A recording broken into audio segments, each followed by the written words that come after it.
Happy Tuesday. Hope everyone is doing well.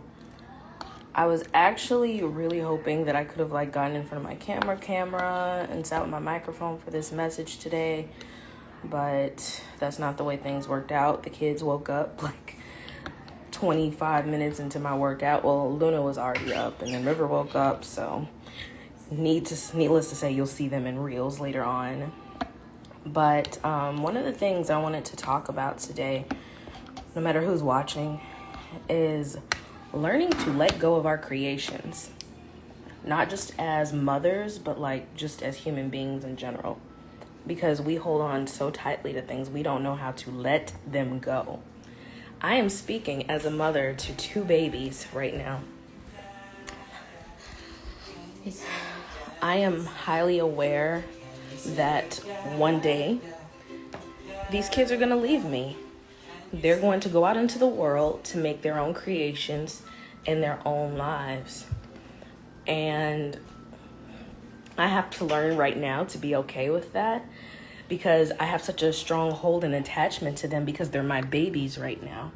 But I think that's the way we can feel with just creations that we do in just everyday life. It doesn't necessarily have to be about it doesn't have to be anything big. It can be a piece of artwork, or it can be a goal that you're trying to reach. And sorry if my face is dusty. I don't know if this is the filter. I'm not even apologizing. This is what I look like after waking up. My hair looks crazy with this filter too. It's alright. I need to wash it. Okay, I'm getting off track. Anyway, let's focus on the message. So the importance of letting things go is really important, because if we don't know how to let them go, we can't invite anything new into our lives. And what I've realized and seen with my psychic abilities that I do not talk about is that right now is a perfect time for people to be under attack. Under spiritual attack, because this is a time where we're mulling things over, hibernating on everything that happened this year, everything we accomplished, everything that we did not accomplish. And it's the perfect time to hit somebody when they're low right now. So that's why if you are someone who watches the news or the media, you can get easily drawn into what's going on right now. I put it on the table. Look. See, this is what it's like with kids. River, look. Look. Take a bite.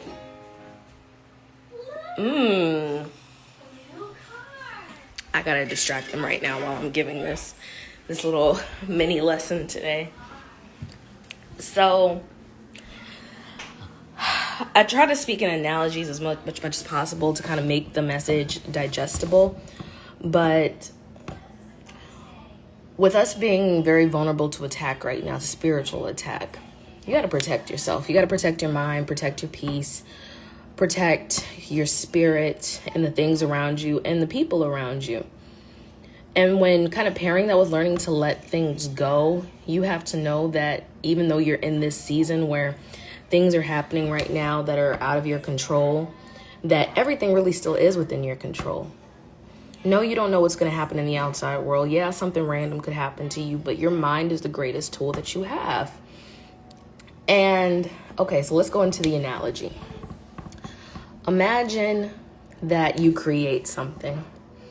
You spend a large amount of time, putting your hard work into it, putting your love, your attention, your effort into it. And after you build this thing, it starts to kind of sustain a life of its own. It sees, oh, I too am creation. I know how to move about through this life with all of the things that I've learned.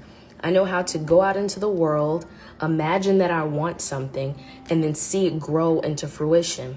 So as the original creator, you're looking at this thing, first kind of marveling, wow, this thing, it's doing what I did. It is taking this act of creation and it's going outside of itself to make something bigger. And that's the point. We give life to something so that it can give life to something else. And once you kind of see this thing, you can kind of get in the mind space. It's possible for anyone to look at it and say, well, this thing is kind of like getting out of my control now. Like it's getting a little too far away from me. Let me reel it back in to show it like I made it. Like I'm responsible for its creation. And and we can't do that. It's not sustainable for life to try to hold on to things that need to like go learn how to create for themselves. It's the same as, motherhood. I'm very protective of my children, but if I try to like keep them from doing things my entire life, not only will I lose them, but I'll sever that connection that I have with them. And that's the beautiful thing, like about trees, for example. I know I'm kind of jumping, but stay with me. So the beautiful thing about trees is that even though they grow outward branches and leaves, and they have life that falls off of these leaves, or people come and take the fruit off of it, it still sustains its original life form. Even if you take like a sapling from a tree and you go plant it somewhere else that came from the original tree, that tree is still sustaining life somewhere else. But if I try to hold on to this one little piece that's ready to fall off and go start life on its own, then I'm severing that cord and that connection that I have with it. So when we have our creations in life, when we have things that we want to see become bigger than ourselves, we have to be okay with separating and letting it go. So I'll just give the example of myself. I was trying to avoid it, but whatever. So I've had situations in my life that are going on right now where I've been under spiritual attack. But I'm so like headstrong up here, it doesn't even faze me. It just feels like something I need to speak about vocally. And it doesn't always rub people the right way because they're like, are you talking about me? Like, no, chill. I am, but I'm not. Because the message, pertains to everyone.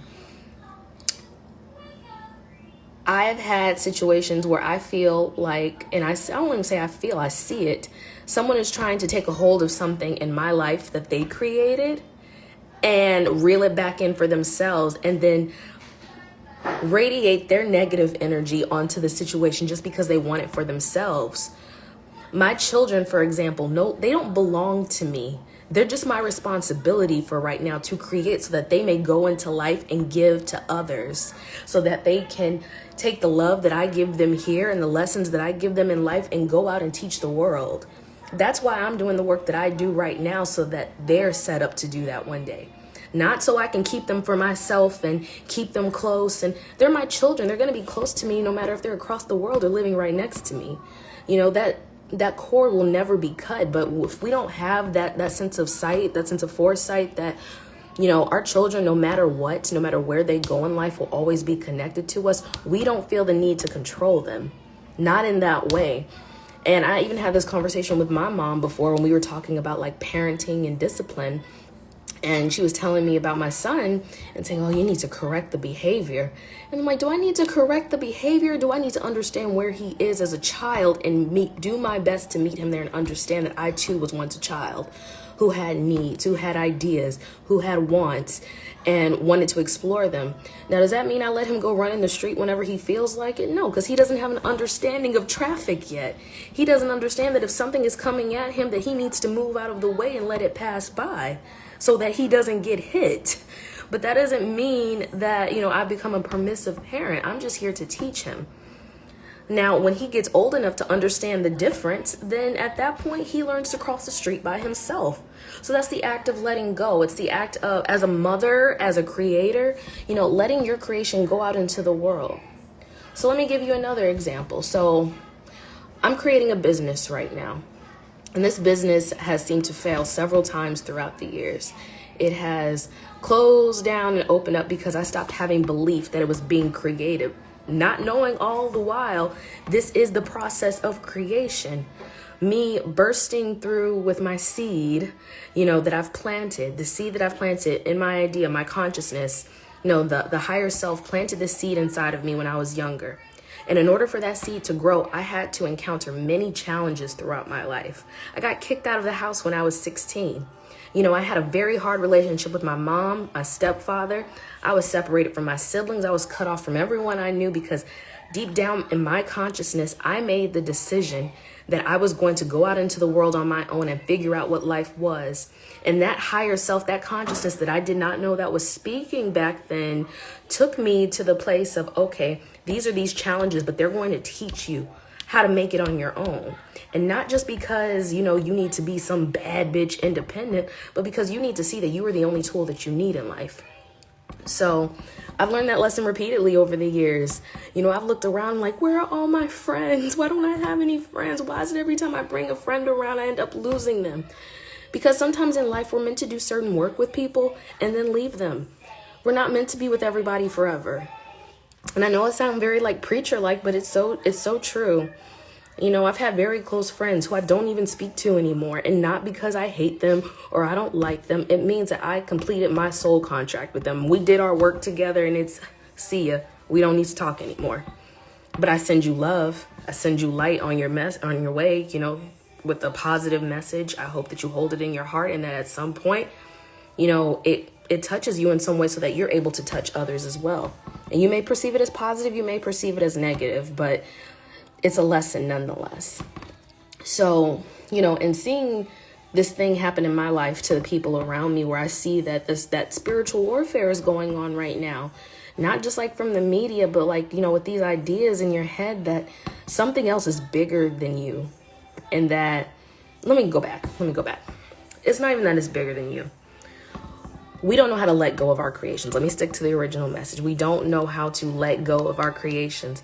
We have to know when to let go.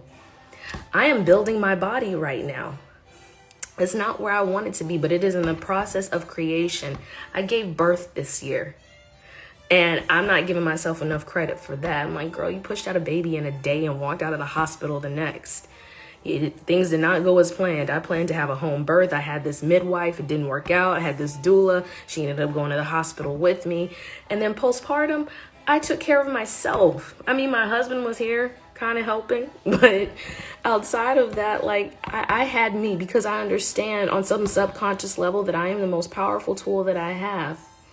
So in letting go of the creation process, I spent 9+ months creating a child, creating a life. And I had to let go of how that was going to happen. I had in my head, you're going to give birth at home. You're going to give birth at home. You're going to give birth at home. And when that storm came and it became too much for me and I didn't realize my mind was my most powerful tool, it happened anyway. But you know what? It still ended up being beautiful. I gave birth alone. My doula was there, but my husband was not. My child was not. But me and Luna had this very intimate moment where I was on another plane, the astral plane, meeting up with her and us going through this heavy journey together to walk into this life. And when I let go of how I thought it was going to happen, it just happened. So, even with the dreams that I have right now, I keep thinking in my head, yeah, it's going to happen by me making 5,000 YouTube videos. It's going to happen by, me suddenly getting a following on TikTok. It's going to happen, where someone just realizes my talent and sends me $10 million. I don't know how it's going to happen. It could be happening right here with 0 people on my live right now. Nobody talking to me. I'm literally talking to myself. I probably look like a crazy person, but I'm okay with that, because when I was manifesting my children, I was living on my friend's couch. Shout out to Sheikah. I might tag her in this so she sees it. And I was sleeping on her recliner. I had left my parents' house. I was alone. And she was kind enough to offer me a place to sleep in her apartment. I was working a job at a hotel, taking the bus every day. And we actually drove past there yesterday for some memories. It was me and my husband's anniversary. But anyway, when I used to sleep on that recliner every night, I used to hold a pillow. And when I held this pillow, I would imagine it was my children. I did not have children yet. I did not know Adrian yet. And I would cry I was so lonely. But I used to cry and I would hold this pillow and I would just imagine they were my kids running in the room saying, "Mama, Mama." I was single. I had nobody. I had nothing. All I had was my friend Sheikah and my couch, or the recliner I was sleeping on. Lo and behold, 4 months later, I met Adrian. Not even 4. It's probably less than that. And now 4 years later, those 2 babies are in that room, watching the learning shows while I'm in here giving my testimony, my message. I let go of how I thought it was going to happen. I didn't know how I was going to meet him. All I said was, I remember, because I wrote it down in this law of attraction journal I have, was that I didn't want to go anywhere to meet him. I didn't like going on online apps. I didn't like going out. I mean, I went out to clubs at the time, but it was very obvious I was not going to meet the man of my dreams at the club. So I just kept saying, I don't want to have to leave to home to meet him. And I won't give you all the details on how we met, but I never had to leave my house to meet him. He showed up at my front door, literally. So, yeah, I let go of that process, and he came into my life. We were together, and there's been so many things I've manifested, which is how that song came about. Like, I don't know how, I don't know when, but I manifest what I want again and again. It's true. It is so true for my life. When you let go, something new can be born. When you hold on to, it's like staying in a dirty house that you know is like, it's ready. It's time for you to go. It's time for you to get up and watch what you've created walk out of the door. My house, for example, I have so much gratitude for this house because I used to always dream, like, I wanted my first like home to have hardwood floors and beautiful natural light. And when we moved in this place, it was exactly that. I mean, it still is, but there's like crayon on the walls and stuff, and I hate sweeping now. But it was everything that I dreamed of. And when I let go of the process, I never knew how I was going to get that. So what they say is true. When they talk about manifestation and law of assumption, when you let go of the how, it always ends up happening. And I had in my mind that was going to, like, I always wanted, because I was a photographer and I loved natural light. And I was like, I'm going to have this apartment with light. And I always used to visualize it. It's going to have brown hardwood floors. It's going to have this old rustic look to it, but it's still going to be beautiful. And I'm literally living here right now. I'm ready to go. I'm laughing at myself though, because I'm like, girl, you asked for this. You literally asked for this exact place and you don't even appreciate it anymore. I appreciate it though. And I have to remind myself of that because I wish I still had my manifestation journals. I've gotten rid of so many. I got a new one today though, so maybe I'll make sure I keep this one for my kids years from now. But I got everything that I've ever wanted, even Adrian. That's the love of my life. And I'm not gonna front with you guys. We have a tough relationship because we push each other and we challenge each other, and we both have traumas that we've worked through and are still working through, and hardships. When I say I manifested the love of my life, I wrote him on paper. Maybe I'll share that one day because I believe I still have a picture of it somewhere. But I wrote out everything I wanted from him. I even did a whole ritual like months before I met him where I pulled a soulmate card and I lit this pink candle and I just imagined him. And he came that year. So, there are things that I want right now that I can honestly say I still have not gotten yet, but I haven't really narrowed down how I want it. So that's probably what I'll focus on today. So I know I've discussed a lot already. I don't even know how long I've been on this thing for. I'm going to see if I can share this on YouTube though, so I don't have to go do my setup since the kids are all over the place today. But here are the overall messages. When you are desiring to create something, let go of the how. When you make a creation, be okay with letting it go so that you can move on to the next thing, because we're in life in stages. This is a process. It does not end till your physical body ends, and that's going to be some time from now should you continue to take care of yourself. When spiritual attack is stepping in, you have to vibrate higher. And when I say vibrate higher, I'm not giving you the new age woo-woo shit. I'm telling you stuff that's been around forever. This is your most powerful tool that you have. It is the only thing you will have at the end of the day. If they take everything else away from you, the only thing you still have is your mind. So cultivate that. If you were creating a seed and you want it to grow into a tree, you're going to be very mindful of the environment you keep it in. You're going to make sure that there are no pests or no infestations. And when there are, you're going to find ways to prevent those infestations. When it needs sunlight and water, you're going to make sure that it is fed and nourished with the things that it needs in order to survive.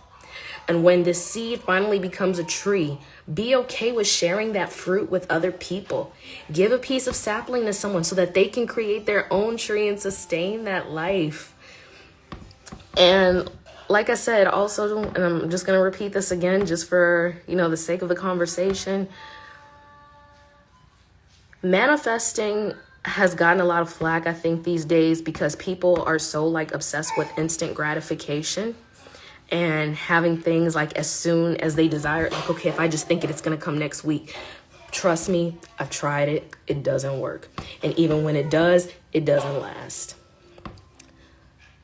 Anything is a process. Stop paying attention to the time. When you stop paying attention to the time, you blink and time has gone by. I blinked and that child is 6 months old and they're 7 months old. I blinked and the baby that I imagined for years is almost 3 years old. Time doesn't exist. It's not real. Stop paying attention to it. Go after your goals and dreams and immerse yourself into the art of creation. Be the artist of your life. When we create as artists, and I'm speaking as someone who's been a photographer, a painter, all of that, immerse yourself so deeply in the process. Let go. Close your eyes. Feel the music. Feel the moment. Whatever it is you need to do to get there, do that for as long as you can. And when it gets tiring, get up and do it again. Because as moms, I will say from this, if you're a mom and you're listening, we don't get the opportunity to go to sleep and our kids are just gone for the day. They're usually always there. And I have 2 babies right now. So, they can't watch themselves. They could sit right there and I can listen out for them, but they can't ever go too far from me right now because they're too little to take care of themselves. But when that creation is big enough and it has the skills that it needs in order to survive on its own, let it go. Let it go so it can teach someone else. Let it go so it can bring life to someone else. So this has been the message for today. Hope I can get this on YouTube.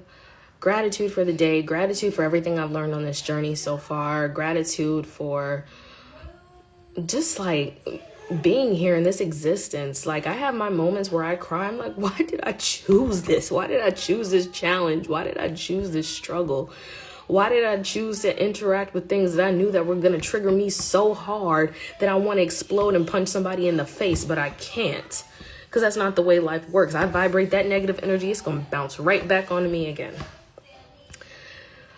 Okay, this has been the pre-workout talking. I hope everybody has a great day. Your manifestations, your desires, they're on their way. Just get lost in the flow. Listen to my song, Letter to My Future Self. I call it a song. It's really spoken word. But the last few words of the song are, you have to stay in flow and believe. Stay in flow and believe. When you're in flow, you're not paying attention to everything on the outside. You're just in flow. So I hope everyone has a great day. And yeah, look out for this on YouTube if you missed the live. I'll post it on both my pages.